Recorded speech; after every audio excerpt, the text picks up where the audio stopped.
And the broadcast is live. Hey, everybody. How's Hello, everyone doing out there in internet land? internet land, the interwebs, Yep. mysterious land of what? That didn't work. How's your day going, Jason? Busy. Yeah, today's been a busy one. It's going to be a busy week, I feel like. Got a lot going on. Like a lot of projects, things happening. Yeah. So yeah, it's been Awesome. good. It's also been very Dude, cold. It's and the like weather. Shoot. Yeah. Oh freezing my today. gosh. All day I'm still got my sweatshirt on, but all morning I had like a beanie on and my hood up, and I've got like big, thick, fuzzy socks on. Yeah, I actually have a space heater at my feet, and I'm like loving all the I processing on gotta get one StreamYard. of those. My space heater is not getting past the noise gate, and I'm super happy because it seems pretty loud in my room right now. Yeah, well, hey, not hearing it out here, so you're good to go. Oh, awesome. And I think we are good to go. So what are we Yes. talking about today? Oh, actually, Awesome. who are we? Let's Well, introduce ourselves. welcome to QSC Tech Talk, everyone. I'm Golden Preciado, audio engineer and House of Worship specialist with QSC. I'm here along with the awesome and cool Jason Fernandez, our Awestruck. live sound training specialist with QSC. And today we are talking about DCAs and subgroups. Oh Wonderfully yeah, interesting topic. very And interesting. Jason's got some wonderful information for us. I do. I hope I do. Should we go ahead Oh, and just jump into it? yeah, rock and roll. Let's go for it. Okay, I'm gonna switch cameras here. I have spoiler alert. I already have my setup screen. Cool. So yeah, let's talk about DCA and subgroups. So first, just really quickly, I want to just explain what channel groups are, and then what a DCA and a subgroup is respectively. And I'll kind of walk as I talk on the mixer here. But real quick, a channel group is simply a device or a tool on a mixer that allows you to take multiple channels, it could be inputs or outputs, and group them together for certain purposes. So that's it. You're creating a group of channels that you can process or you can manipulate in certain ways. So the first one we're going to cover is a DCA. The DCA of the two is a little bit simpler, so we'll go there first, and then we'll talk about subgroups. I've got a kind of a full mix kind of dialed in here, and so we'll go ahead and check out the DCAs, which if you are on a TouchMix is going to be located in your last fader bank all the way to the right of your screen here. So you've got your navigation buttons up on the top. You can see there's your DCA group. So if I select that, So somebody's going to ask us this, Jason. Okay. What does DCA stand for? And I know it's totally non-intuitive. It tells us nothing, but somebody's going to ask. That's a good point. Let's go ahead and just put it out there now then. We'll get in front of the question. DCA stands for Digitally Controlled Amplifier. So that is what that acronym means. And that sounds real smart when you say that. Yes. See, if you just start, throwing on acronyms and then, lay down what it is, digitally controlled amplifier here, of course. Oh. Yeah. So what essentially that means is it allows you, once you create a group or you assign your various channels to that DCA, that digitally controlled amplifier, you can then use that to change the gain or change the level of all of the channels that are assigned to that group. Okay. And so you can actually have a few of these created, but we'll go ahead and kind of backtrack and I'll walk you through the setup here. But as you can see, I have groups right now set up for drums, percussion. I've got a horn section, guitar, keyboards. I've even got bass in here, BGV. I've got that. That's background vocals. And then I've got my mains on a DCA as well. So in a nutshell, what I'm doing by creating these DCA groups is I'm condensing the number of channels in my mix so that I can use fewer faders and make broad changes to the volume of my mix just within the specific groups. So it could really help with your organizational flow. It can really help with your organization of a mix, especially, if you have a large mix with a whole bunch of channels, you might start getting overwhelmed. DCA can really help you out. Yeah. We're going to look at my drum DCA right now. I like to use drums as an example for when to use a DCA because a drum set is a perfect candidate to be placed on a DCA. Actually, I'm going to backtrack just a second here. If we take a look at my drum mix in this mix, I have 7 channels dedicated to the drum set in this mix. So 1 through 7 are all the microphones that are used on the kit. So now if I get this all dialed in like I've done here, I've got all my levels set the way I like them, and the kit's nice and balanced and it sounds great. But every so often, maybe I need to be able to raise the whole drum set in the mix or pull it back in the mix a little bit. So one way to do it would be to come in here and try to grab all 7 faders and keep them positioned relative to each other and slide them all up or pull them all down. But I don't want to do that. That would be crazy. That would be crazy. So I can put them all on a DCA. And if I enter into the DCA by pressing the gray area with the name above its fader, this takes me to the setup of the DCA when we have simple assignment buttons. And all I have to do is I can unassign and then assign any channels I want to include in this group. So I'm going to include the ones that are in the group are then blue. They're blue. Now all of these channels are included in this group. I'm also going to include the effects for my drums in this DCA. That's a nice little trick. You're also going to want to name stuff. Always be naming stuff as you're setting up your mixes. Can you tell us real quick why you add the effects into the DCA for drums? Yes, because as you push so if you are using effects, so I do have effects in this mix. So I have all of my drum markers, not all of them. I mainly my snare going through a specific reverb. If I push this, if I don't also assign it to that effect, as I push the drum mix itself, as those channels increase in the mix, it's going to actually hit that effect hotter, and it's going to be hotter within the effect itself. So by adding the effect in the group, everything kind of goes up and down with it. Yeah. So your effects kind of track your volume changes with it instead of throwing it off by kind of hitting it too hard. And what would happen if you turned the DCA all the way down and you didn't have the effects assigned? You would still hear, well, in this case, I've got my snare drum through that reverb. That's a great question. You would actually, so if I pulled my DCA all the way down, what I would expect to happen was for the entire drum set to go away in the mix, right? Because I've turned the volume all the way down. If I didn't also have the effects assigned to that DCA that pulls the effect volume down as well, if the effect volume remains the same, you're still going to be able to hear the snare and or anything else that, that I've assigned to that. Yeah, it would be super swingy sounding. Yeah. So you'd end up, most of the kit would go away, and then the snare drum would just be all reverb, just be big and washy, and that's not what you want. So excellent question. And there you go. That's a DCA, and that's an excellent example of use for DCAs. And as you can see, I've gone ahead and I've kind of just extrapolated that process out. I've set up my percussion, my horn section.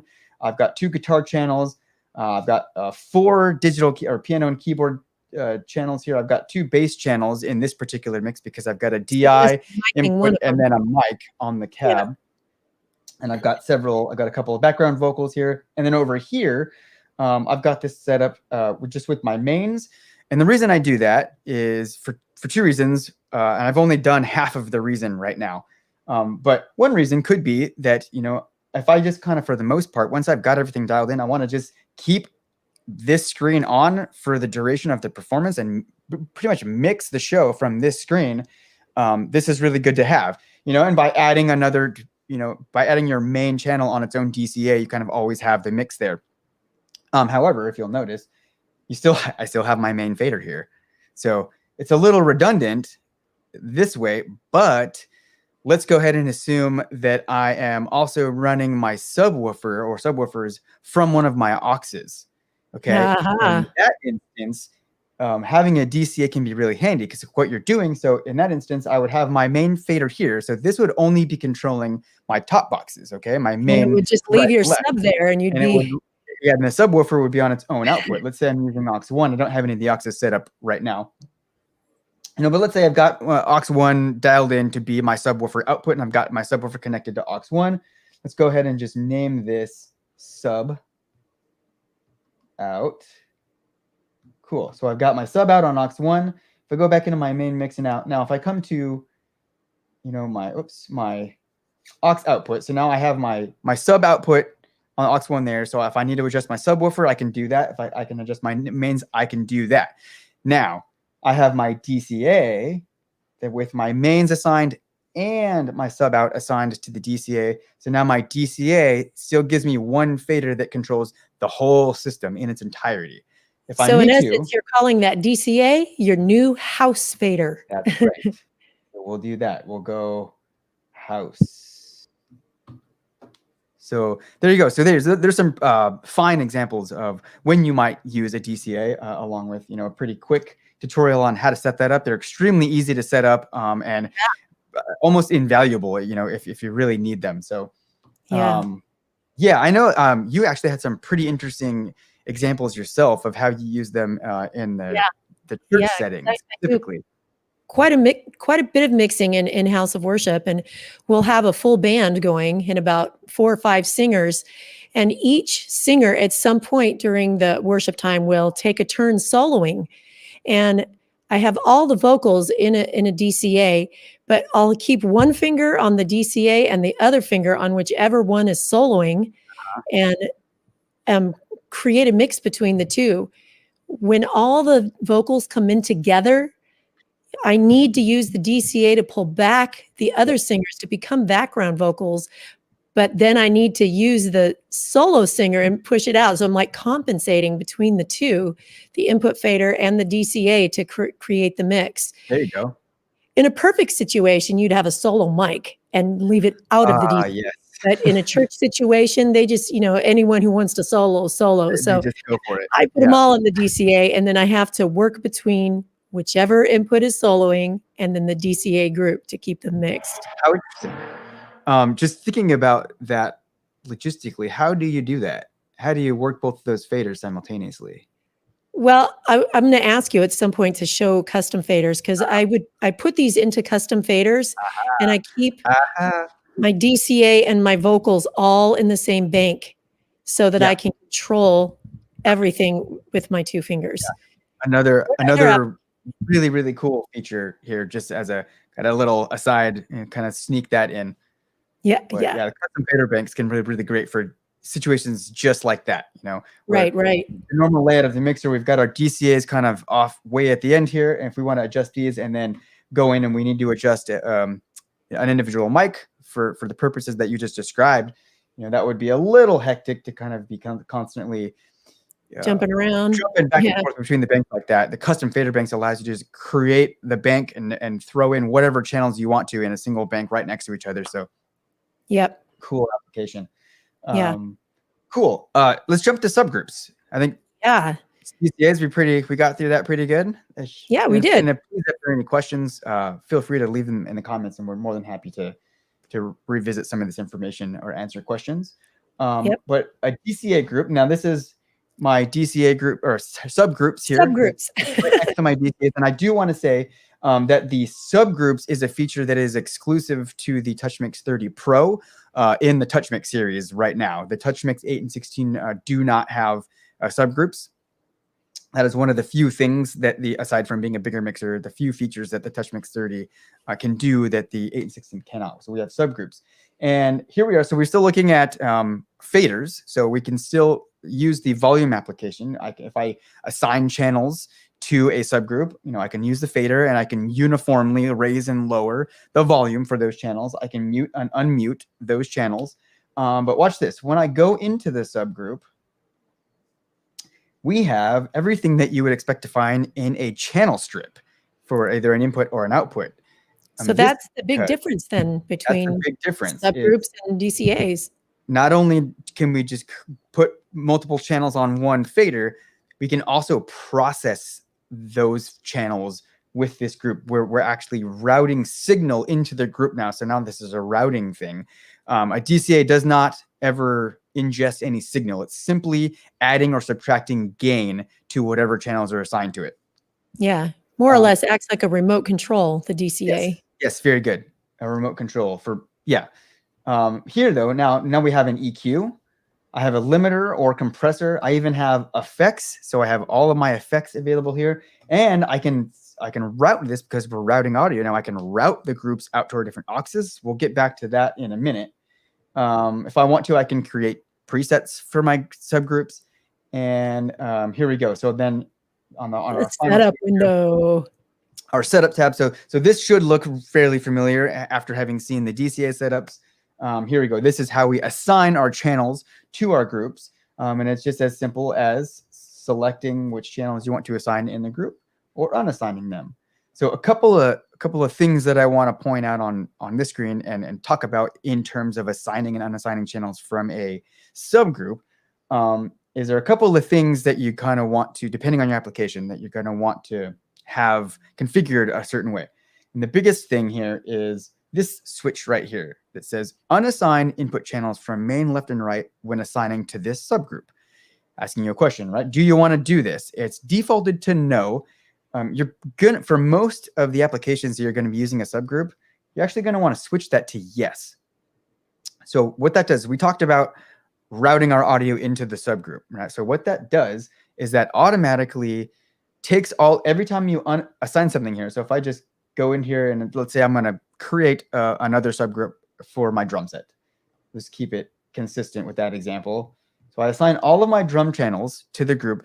As soon as I make those assignments, the mixer not only diverts the signal into this group, it automatically unassigns each of those channels from going to the main mix. So now the signal from all those channels is routed into the subgroup. And now we have the subgroup here routed to our main output. And so then they go through the group out to the main output instead of And going. what would happen if you didn't have that button toggled on? You'd end up with a blend. So all of your channels would remain going to the main output in the main mix, and then they would be going to the subgroup additionally, and then out of the subgroup, and then kind of blending back in with your straight or dry channels. There are applications for that. There are some pretty cool applications for that, but for the most part, to kind of keep things a little simple for this lesson, we're not going to get into those. So we'll just talk about using the subgroup just to apply common processing to a group of channels that you want to listen to in your main mix. And then we're going to get into a little bit of additional routing. So for that application, we want to have that switch toggled to yes, and we want to have our main left and right assign on right there. So when we're taking our signal from our channels, routing it through the subgroup, and spitting it back out of the subgroup, back into our main mix. And now we are free to process away in here. So we can do things like on my drum set here. This is where the fun starts. Yeah. Maybe on my drum set, I want to add a compressor to the whole drum set. Or maybe I have another example here in the example of a horn section. Again, adding a compressor to a little horn section can be really nice.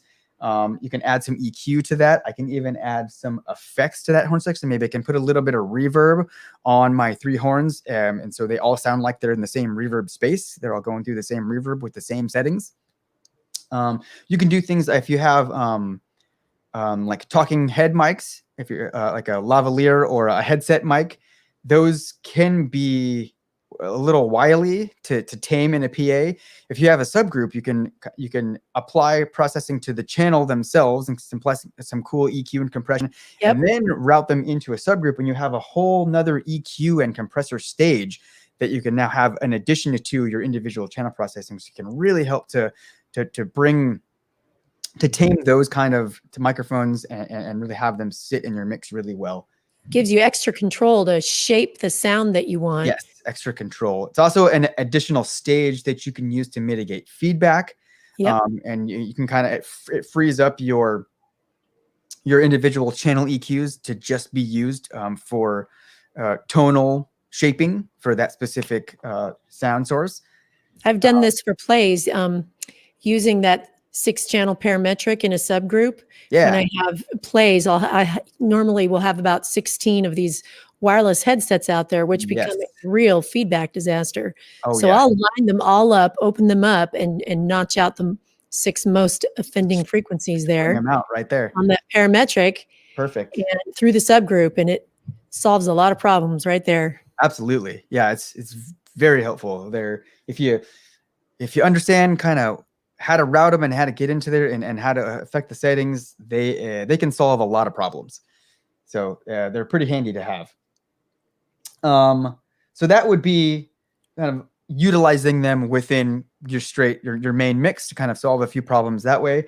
Another application for them would be to start to send your groups out to your different aux outputs. You can do this a couple of different ways, and you can use them to create what is commonly known as stems.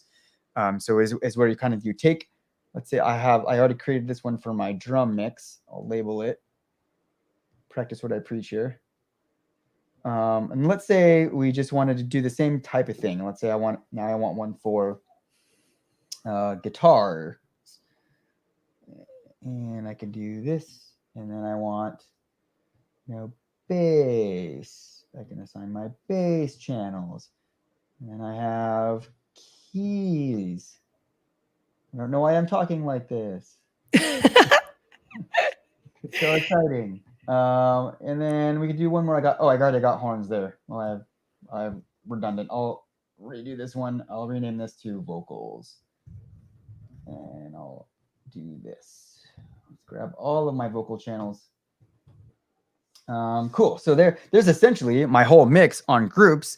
Now what I can do, let's say I have an additional mixer. I want to submix this, or maybe I have a broadcast mixer or a recording device that has multiple inputs, and we want to be able to kind of have a loose or broad mix. We don't want the entire fader mix, to go to these things, but they have multiple inputs available, so we can still have some control over the mix that these devices are receiving. So we can go into our auxes, and I can say, there's a couple ways to do this.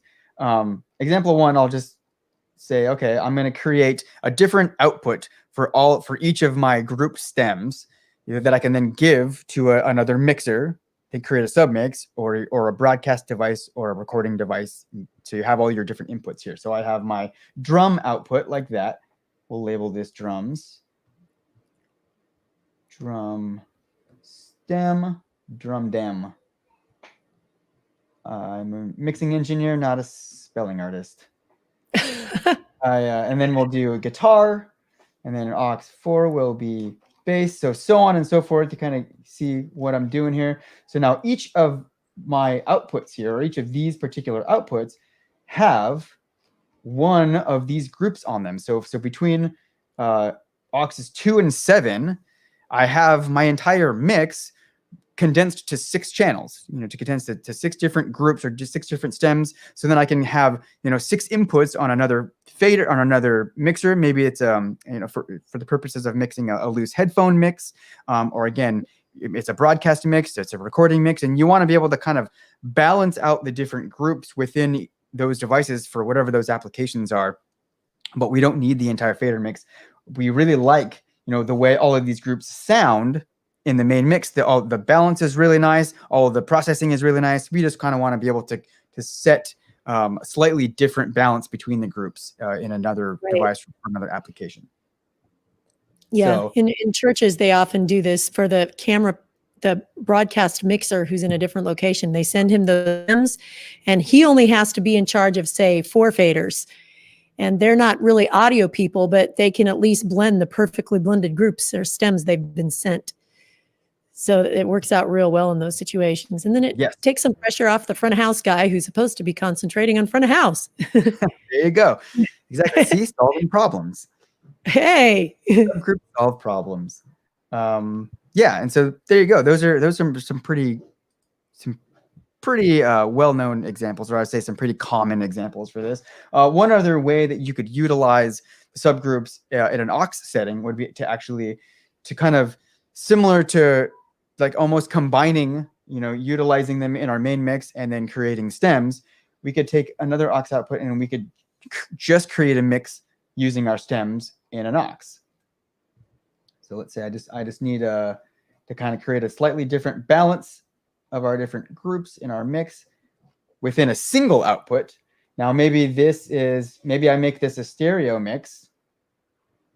I can link this to channel 9.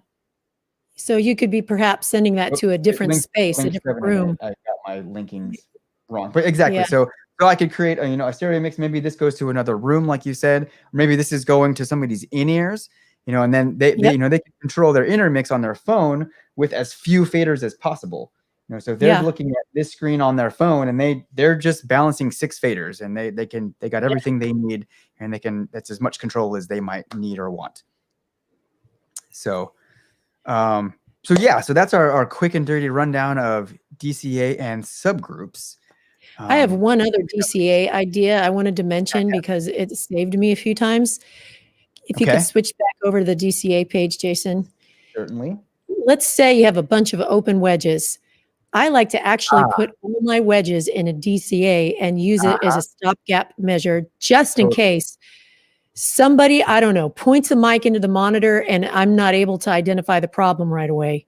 Yep. I can quickly pull down the entire wedges, the entire thing of wedges until I figure out why the sudden feedback happened or what the problem was. Yep.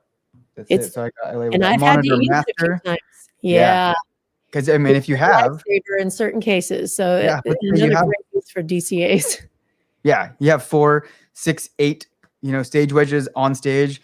Something somewhere starts feeding back. You have no idea what it is immediately. So you have them all on one DCA. You can either just mute that out, or you just grab that fader and you throw it all the way down. Kills the feedback immediately, and then you can go and assess where it's coming from and fix it. And then when you're ready, you can pull those back up. But so a lot of times it's those singers that have just pulled their boom mic down straight into their monitor. Oh, those singers. Yes. Okay, I'm laughing at myself because I'm a singer. Yeah, that's what we do. Gotta joke about ourselves. I know plenty of jokes. That's it's a really unique feature that on TouchMix you can put so many things into the DCAs because many boards only allow you to put input faders. Yeah. And the fact that we have so many options that we can put in there makes it one other cool thing. Speaking of the DCAs, is one thing that TouchMix also does in regards to DCAs that many boards don't do is they actually also give you the DCA faders in each aux output too. So don't get this confused with groups because again, we're not routing audio, so you can't use this like a group to try and send something out of that aux. But if you did have a full mix setup in this aux, you could then utilize the same DCAs to just kind of mix from those within the aux as well. So that's a cool feature. Very cool.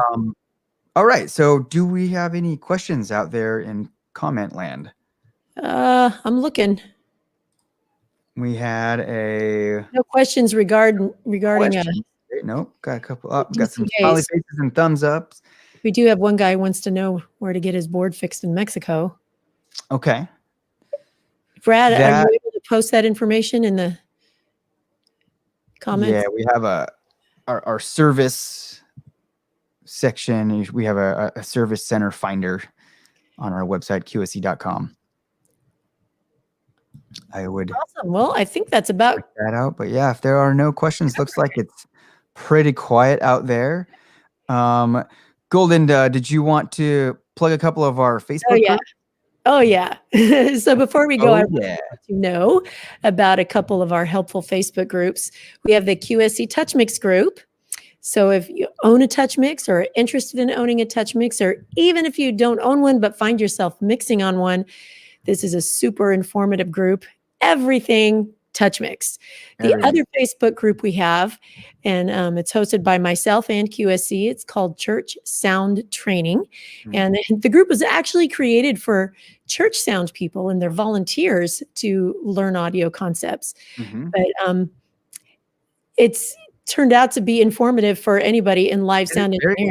Hey, we're applying these same concepts in the real world, outside of church as well. If you take it outside of the church context, it's still useful information for whatever, live sound application you're using. Yeah. So, yeah. Great group. Yeah. Because the truth of the matter is the more knowledge and understanding you have about how to operate sound, or just its sound in general, then you can operate your TouchMix better or any audio gear that you have. Your loudspeakers, your amplifiers, all.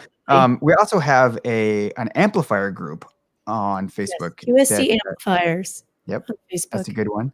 And then we do have, real quick, we did have a question sneak in here that I want to address. Jake on Facebook's asking, if you assign a channel to a DCA, is it also assigned to the main output? The answer is yes. And I want to reiterate, you're never, when you're using a DCA, you're never unassigning or reassigning anything. All you're doing is that DCA is just going to be affecting the volume of those channels. It's not receiving signal, so the signal isn't going through. Yeah, the volume of those channels in relation to each other. It's raising the entire group. Yeah. Right. So real quick, I'll go back to my mixer here. So in the example of my drums, I've assigned all of my drum channels to my DCA. And so this is what their fader mix is. When I increase or decrease my DCA fader, that means I am adding or subtracting gain to all of these channels simultaneously from all of these fader positions relative to each other. And hopefully that made a little bit of sense. So we're not routing the signal any differently. We're just adding volume or subtracting volume from whatever position they are currently in. Right. So hopefully that answered that for you there, Jake. How can you use copy and paste? Lorenzo is asking. Which mixer is he on? It's real easy. There are, depending on what firmware you're on, if you're on one of the later firmwares, or you should be on the latest firmware, it will, the copy and paste functions will be defaulted to some of your user buttons. In the case of the TouchMix 30, it defaults to user button 7 and user button 8. On the TouchMix, it's even labeled for you. It's labeled. We have it actually, it's silk screened onto the chassis above those buttons. And then on the TouchMix 8 and 16, it is, let me remember here, default. Is it user? Yeah. I think it's 2 and 3. Yeah. Yeah. It's going to be user buttons 2 and 3. So 2 is going to be copy, 3 is going to be paste, and those are default. So whatever you're looking at on the screen, you hit user button 2, that'll copy that information. You go to another screen with a like settings, hit user 3, and that'll paste that information from the previous channel onto that screen. Perfect. Okay, so Lorenzo, that should have answered both of your questions because you have a 16 and a 30. Yep. Very good. Awesome. So there you go. Just run through a couple here, and then we're gonna have to stop. I appreciate the questions though. Can you use third-party plugins? Quick answer is on a TouchMix 30, yes, you can, but you will need to utilize the interface to a DAW feature. So you'll be using your third-party plugins through a DAW and then routing the signal back into the mixer that way. Wow, we should do a That is a great topic. That's a good topic. Yeah. Thank you, James from Facebook. I think you just gave us our next topic for next week. Cool. Good. I think Jake's settled on his DCA question. All right then. Well, that was awesome. Thanks everybody for tuning in. Thank you, Golden, for it's been awesome hanging out with everyone. Insight. Yeah, definitely. Yeah. And I hope you guys all have an awesome rest of the day and go practice all your new skills on your TouchMix. That's right. All right, guys. See you next time.